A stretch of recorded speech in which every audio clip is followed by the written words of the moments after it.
ശ്രീകോവിലിലെ കട്ടിളപ്പാളിയിലെ സ്വർണ്ണക്കൊള്ളയിൽ പ്രത്യേക അന്വേഷണം വേണമെന്ന് തിരുവിതാംകൂർ ദേവസ്വം ബോർഡ്. ദേവസ്വം കമ്മീഷണർ ഡിജിപിക്ക് പരാതി നൽകി.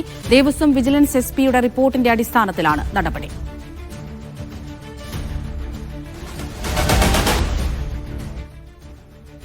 സിജോ വി ജോൺ വിവരങ്ങൾ നൽകാനായി ചേരുന്നുണ്ട്. സിജോ, ഡിജിപിക്ക് നൽകിയ ഈ പരാതിയുടെ ഉള്ളടക്കം എന്താണ്? എന്തൊക്കെ ആവശ്യങ്ങളാണ് ദേവസ്വം ബോർഡ് ഇപ്പോൾ മുന്നോട്ട് വയ്ക്കുന്നത്?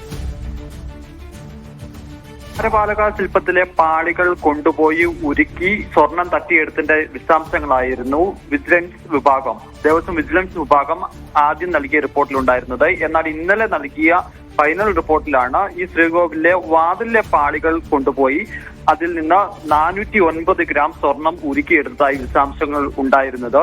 ഇത് വലിയ തട്ടിപ്പാണ് നടന്നിരിക്കുന്നത് എന്നുള്ളതാണ് ആ റിപ്പോർട്ടിന്റെ ഉള്ളടക്കം ഉണ്ടാകുകയും ചെയ്തിരുന്നത്.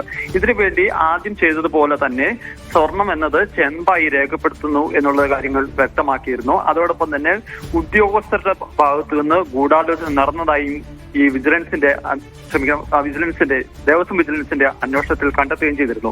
ഈ ഒരു സാഹചര്യത്തിലാണ് ഇത് വളരെ ഗൗരവമുള്ള വിഷയമാണെന്നും അതുകൊണ്ട് പ്രത്യേകം അന്വേഷിക്കണമെന്നും ആവശ്യപ്പെട്ടുകൊണ്ട് തിരുവിതാംകൂർ ദേവസ്വം ബോർഡ് ഡിജിപിയെ സമീപിച്ചിരിക്കുന്നത്. ഇന്നത് സംബന്ധിച്ച് അദ്ദേഹം ഇന്നലെ പരാതി നൽകിയ അതേ ഉദ്യോഗസ്ഥൻ തന്നെ ദേവസ്വം കമ്മീഷണർ സുനിൽ തന്നെ വീണ്ടും എത്തി പരാതി നൽകുകയും ചെയ്തിട്ടുണ്ട്. എന്തായാലും ഈ പരാതിയുടെ അടിസ്ഥാനത്തിൽ ഇത് സമഗ്രമായ അന്വേഷണം നടത്തുമെന്ന് തന്നെയാണ് പ്രതീക്ഷിക്കപ്പെടുകയും ചെയ്യുന്നത്.